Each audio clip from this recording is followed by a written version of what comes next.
தான் செய்த புண்ணியத்தால் தவப்பயரால் அருமையாக வேள்வி பணிகளை எல்லாம் நிறைவு செய்து புனித நீர் கலசங்களை நெஞ்சிலே சுமந்து கொண்டு இங்கே வந்து கொண்டிருக்கின்ற இறை காட்சியை காணுகிறேன். இதே அவையாசியெல்லாம் அந்த நம்முடைய அவையாசியப்போ அருள் பாவித்த அற்புதங்கள் நிகழ்ந்தன. அரிய பொருளே அபிலாசியப்பா என்று மணிவாசகம் குருவே இருந்து உபதேசித்தார். இறைவனே குருவாக இருந்து மணிவாசகருக்கு அருளினார்.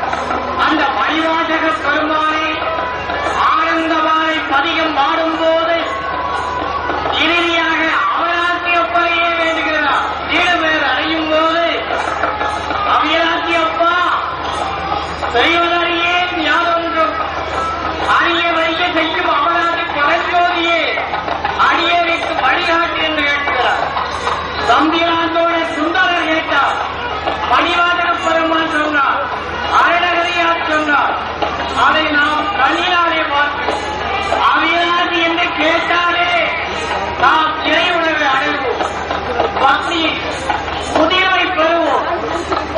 காஞ்சியிலே ஆரூரிலே பிறந்தார் முக்தி, ஆரணியை கல்வித்தார் முக்தி.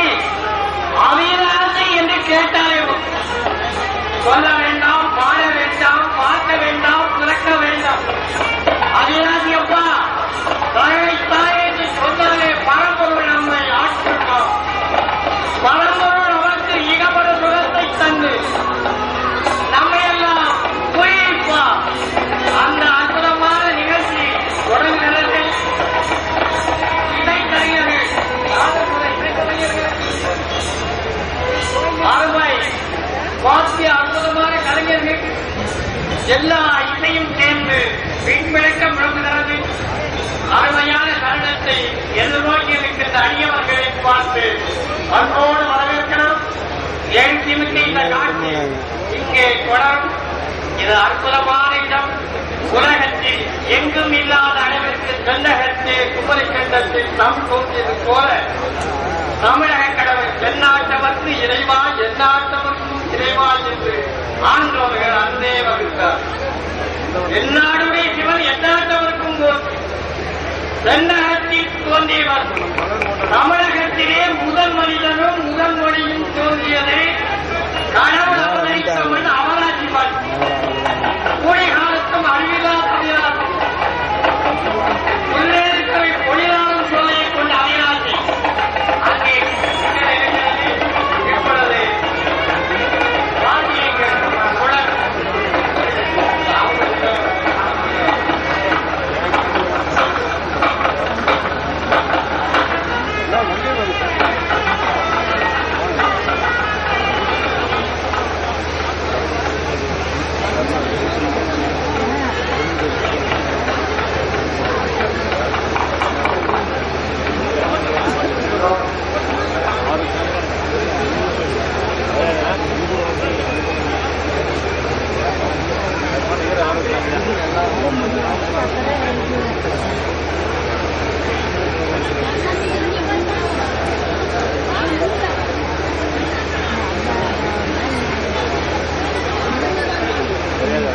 ஆனந்தமான மனோலயத்துடன் அருள்வாய், காப்பாய், அழிப்பாய், அருள்தருவாய், போக்குவாய், என்னை புதுப்பிப்பாய் என் தொழும்பின் என்று நாதனாகி கசிந்துருகி கண்ணீர் மல்கி இங்கே பக்தர் பெருமக்கள் எல்லாம் 4 நிலை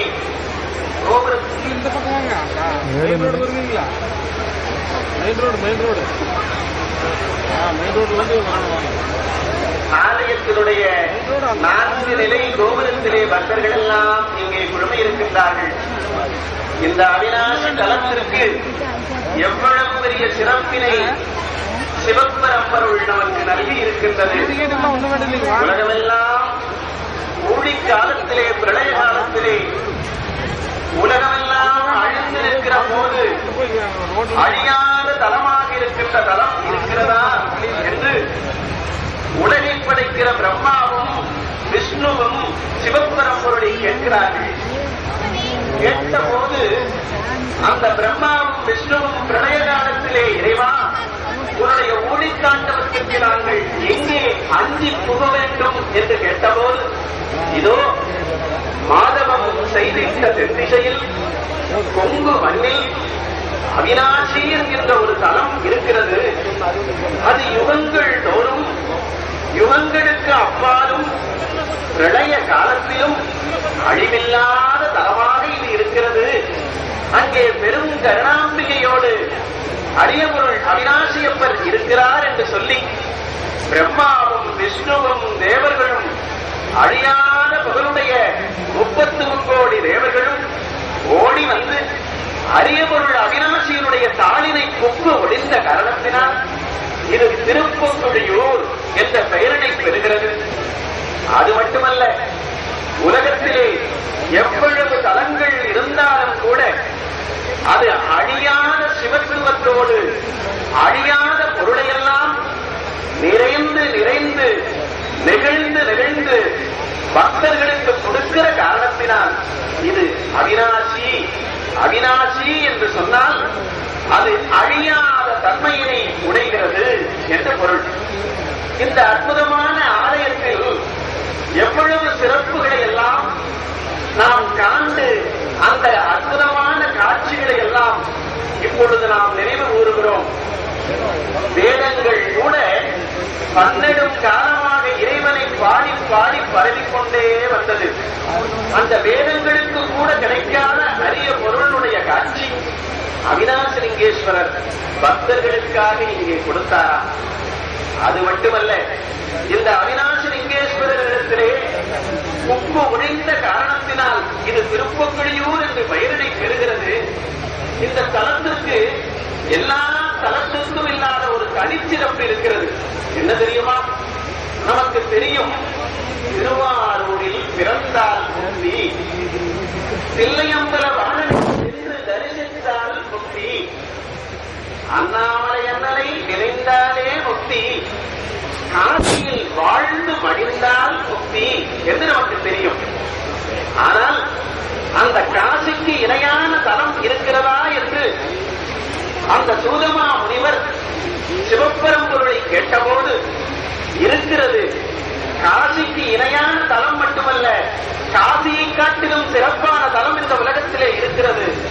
அதுதான் இந்த திருப்புக்குழியூர் என்று சிவபெரும்பொருள் தன்னுடைய வாயினாலேயே சொன்னாராம்.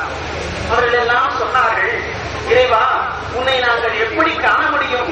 காசியிலே இருந்து நீ வாசியாக அவிநாசி என்று சொல்கிறாய், உன்னை நாங்கள் எப்படி காண முடியும் என்று கேட்கிறார்கள். அவருக்கு சிவபெரும்பொருள் சொன்னது, காசியிலே இருக்கிற வேறாக இருக்கிற அந்த சுயம்புதான் கொழுந்தாக படர்ந்து வாரணவாசியாக வந்து அங்கே வடநாட்டு